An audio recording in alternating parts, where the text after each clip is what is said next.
In the headlines, court sentences gospel singer to death for killing Salome Adaidu. Tinubu signs 4 tax bills into law. New tax regime begins January 2026. Residents scoop content as diesel-laden tanker falls in rivers. And on the foreign scene, Ruto signs controversial Finance Bill 2025 into law. Hello and welcome to News Update. I am Hawa Adamikiawa.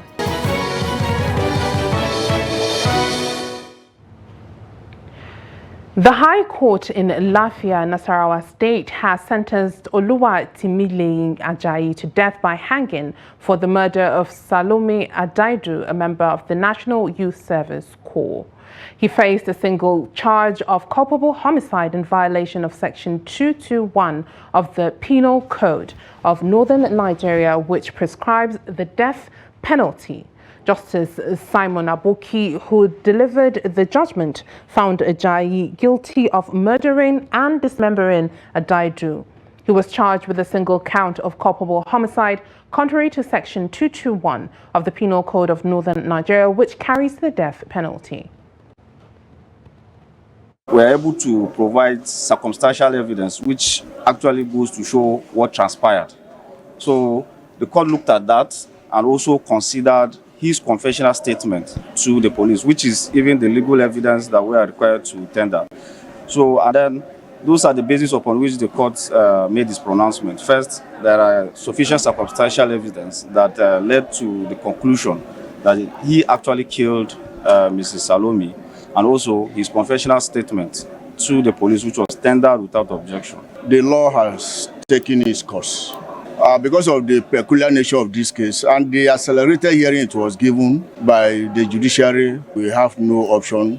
We are lawyers. We only assisted the defendant in presenting his case. The duty to decide the case either way is the exclusive prerogative of the court, and that is what my Lord has done, analyzing critically the evidence of both parties. But this journey, I was trying to make sure that we get to this point of judgment so that the remaining youth, their life will be safe.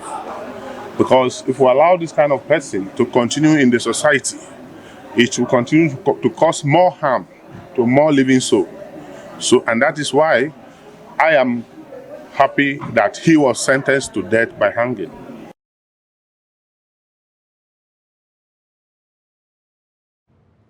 In another story, Justice Muhammad Umar of the Federal High Court in Abuja has fixed September 22nd for hearing in the suit on the authentic National Secretary of the People's Democratic Party, PDP. The judge fixed the date for a definite hearing of all motions against the suit filed by the embattled National Secretary, Samuel Nyawu, based on the agreement of the parties. The matter, which was coming before Justice Umar for the first time, had earlier been fixed for judgment by Justice Inyang Eko before the plaintiff brought an application for amendment of its original process. Anyanwu had originally sued the Independent National Electoral Commission, INEC, and the acting national chairman of PDP, Umar Damagum, as first and second defendants. In the ex parte application, Anyanwu, through his lawyer Ken Njemanzi, had prayed the court for an order of interim injunction restraining INEC from accepting, acting on, or giving effect to any correspondence from the PDP not signed by him, pending the hearing and determination of the motion on notice for interlocutory injunction.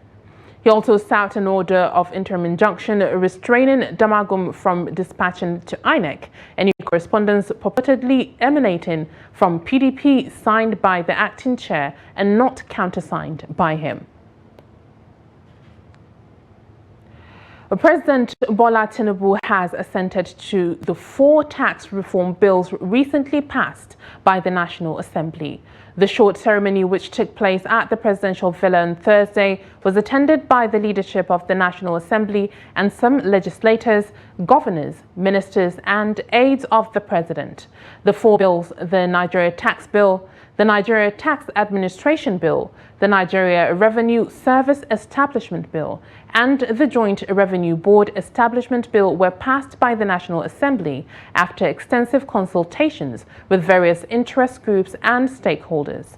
According to the presidency, the new tax laws will significantly transform tax administration in the country, leading to increased revenue generation, improved business environment, and a boost in domestic and foreign investments. In his address to reporters, the chairman of the Federal Inland Revenue Service, Zach Adediji, said the new tax regime would begin on January 1st, 2026. Mr. President, we are now Nigeria Revenue Service, which is expanded scope to also focus on non-tax collection, increase efficiency, and actually merge as a source, as the implementer of all other major tax that we have. Earlier, President Bola Tinubu has declined to assent to the National Drug Law Enforcement Agency Bill 2025. The president's decision was contained in a letter read by the Speaker of the House of Representatives, Tajuddin Abbas, during plenary on Thursday. The proposed law seeks to empower the NDLEA to retain a portion of the proceeds from drugs-related crimes, a move Tinubu said contradicts existing financial regulations. In Tinubu's letter, he said under the current system, all proceeds of crime are paid into the government's confiscated and forfeited properties account. Tinubu said the existing procedure ensures accountability and oversight, adding that there is no need to change it. Moving on, a tanker carrying diesel has collapsed around the Nkpolu junction along the East-West Road in Port Harcourt, the River State capital. Preliminary findings reveal that the truck lost control and fell into the gutter after the tire burst. Members of the public could be seen scooping diesel despite efforts by security agencies to try and stop them. The road has been cordoned off by officials of the Federal Road Safety Commission, FRSC, and the Nigeria Security and Civil Defense Corps, NSCDC, while the product is being transloaded into another tanker. While no casualties have been reported, there's been substantial damage to a smaller truck parked by the roadside.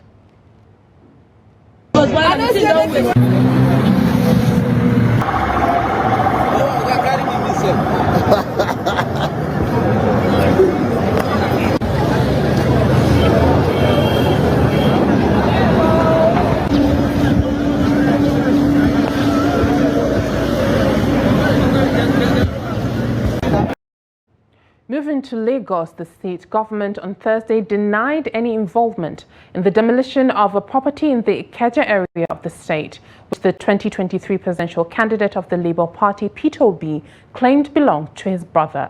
This was disclosed in a statement by the Lagos State Commissioner for Information and Strategy, Benga Omotusho.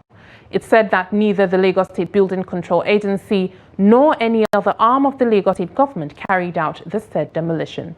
The statement urged the public to disregard Obi's claims as it would not be swayed by what it described as baseless allegations or attempts to discredit its efforts.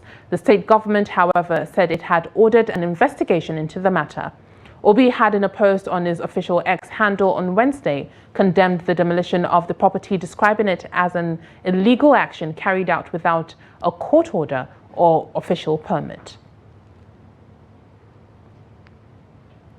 The Federal Capital Territory chapter of the Nigeria Labour Congress, NLC, says it is mobilizing to shut down the territory after President Bola Tinubu concludes his project's inauguration on July 3rd. The chairman, Stephen Nabai, who disclosed this in Abuja on Thursday, explained that the move was to draw the attention of the FCT administration to address the area council workers' lingering strike. The primary school teachers and other area council workers had embarked on a series of strikes over non-payment of minimum wage and 40% peculiar allowance. Other unresolved issues included the non-implementation of 25% and 35% salary increases and the 35,000 naira wage award, among other benefits. The NLC chairman, who described the development as very unfortunate, said the area council chairman left the union with no option but to shut down the FCT. He recalled that the union had on June 13th issued a 7-day ultimatum to the FCT administration to address the demands of the teachers, health workers and other area council workers. Moving to Sokoto, the State Police Command has confirmed that 8 people were killed and 1 other injured in a brutal attack by suspected bandits on 2 farming communities in the Tangaza local government area of the state. According to the command spokesman, DSP Ahmed Rufai, on Thursday, the victims were killed during a coordinated assault on Baidi and Sabio villages by suspected Lakurawa bandits on Tuesday afternoon. Local sources revealed that the attackers, armed with sophisticated weapons and moving on foot and motorcycles, first struck Baidi village, where they shot and injured a resident. The source added that another farmer, Usman Samaila, remains missing amid ongoing search efforts by security personnel and community volunteers. Eyewitness accounts indicate that the assailants opened fire indiscriminately, causing panic among villagers and forcing many to flee. Security agencies have launched a manhunt for the attackers. In the meantime, troops of Operation Fansan Yamma, police tactical teams from Gidang Madi Division and local vigilante groups have intensified patrols around forest corridors and border routes linking Nigeria and the Niger Republic. You're watching News Update on Trust TV. Coming up after the break. Exploring a misunderstood tradition in Bauchi's cultural heritage. More news when we return. Do stay with us. Welcome back. If you're just joining us, this is a News Update on Trust TV. Let's take a look at our top stories again. Court sentences gospel singer to death for killing Salome Adaidu. And Tinubu signs for tax bills into law. New tax regime begins January 2026. Moving on to more story in the Bauchi Emirate, Mahaukata is the revered traditional title historically bestowed on individuals known for their boldness, honesty and courage. While the term literally means people with mental illnesses in Hausa, its cultural significance in Bauchi is far more dignified. In this report, Trust TV's Yusho Adamu explores the origin of the Mahaukata title and its impact on the people of Bauchi Emirate. Let's take a look.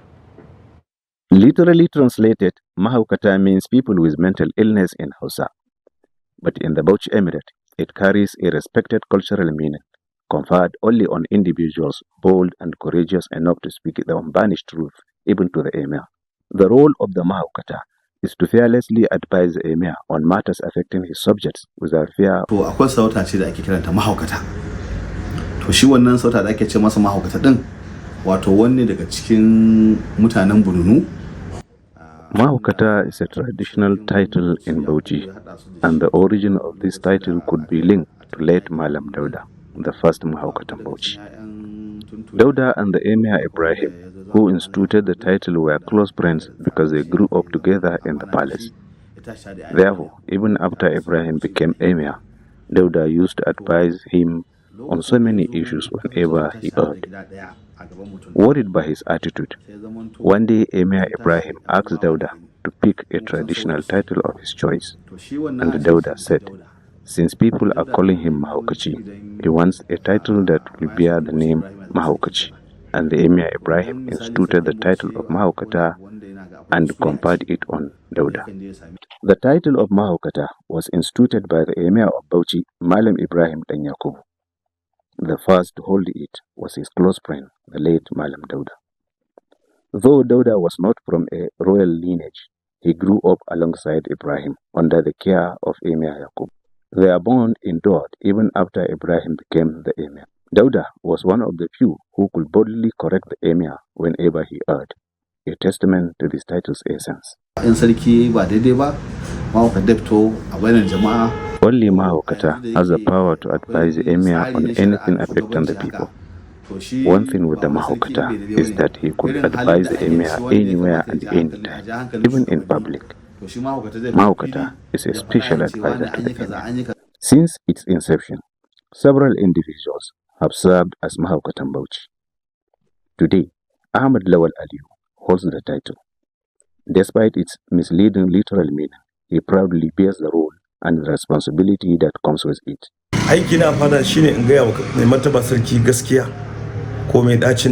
My main job in the palace is to tell the Emir the truth on anything that concerns his people. I always have access to the Emir, and whenever there is problem, I can go directly to the Emir and tell him nobody can stop me. Even during palace session, if the Emir makes mistake, I can draw his attention and he can amend it. I'm the only person in the whole palace that has the power of advising the Emir, even in public. Interestingly, the neighborhood where the Mahokata resides is popularly known as Angora Mahokata, which has led to widespread misconceptions. Despite the community's honorable background, many outsiders wrongly associate its name with mental illness. Residents and observers have voiced concern over this misunderstanding. We are proud that our community is being called Angora Mahokata, though we do not have any mental illness. Though outsiders are associating our community with mental illness, but that doesn't bother us. We are proud with the name of our community. The title of Mahokata, though rooted in a misunderstood term, remains a symbol of truth, courage, and integrity in Bauchi Emirate. Yushau Adamu, Trust TV News, Bauchi. Moving on, the Taraba State House of Assembly has dismissed rumors of an alleged plot to impeach the Deputy Governor, Aminu Alkali. The House also affirmed that Alkali is steadily recovering from an undisclosed illness. Addressing journalists in Jalingo, the state capital, the chairman of the House Committee on Information, Nelson Len, said the 24-member assembly had no plans to replace Alkali with the current deputy speaker or any other individual.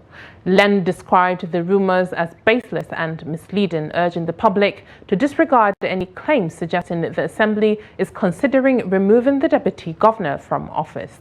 He further clarified that the House has not constituted any medical panel to assess Alkali's health, insisting that there is no justification for such action at this time.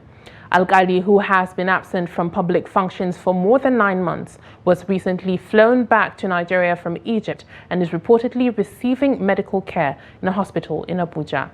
His extended absence had fueled speculation about his condition and prompted concerns over a possible leadership vacuum.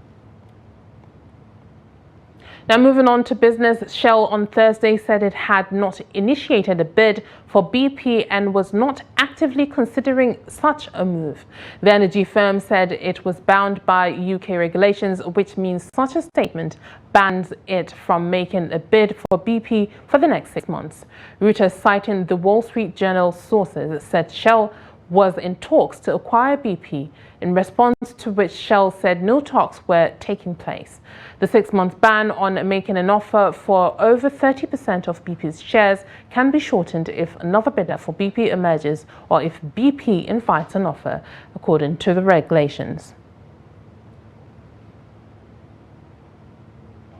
Away from Nigeria, President William Ruto has officially signed the Finance Bill 2025 into law, marking a crucial moment for Kenya's economic landscape.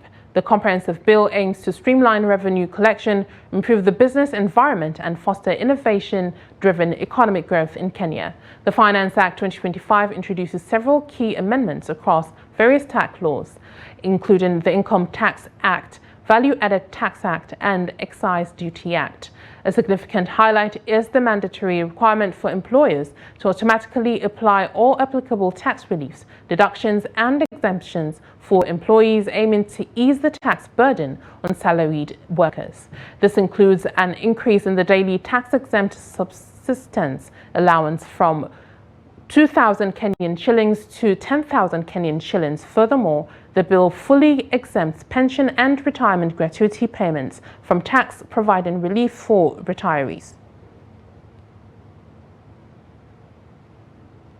Moving on to the sporting arena, Abia Warriors are close to finalizing a move for defender Innocent Gabriel from nine-time league champions Enyimba. The Mwahia-based club are strengthening their team for their maiden campaign in the CAF Confederation Cup next season. Abia Warriors have identified the player as an ideal addition to help in their continental engagement. Gabriel featured for Enyimba in the CAF Confederation Cup last season. The 27-year-old, who played in all of Enyimba's matches in the competition, also made 27 league appearances, netting once. He previously played for 8th-time NPFL champions Rangers. And with that, we've come to the end of News Update on Trust TV. Make sure you follow us on all our media platforms and watch our YouTube live stream for more news. I'm Habwa Adam Kiawa. Thank you for watching.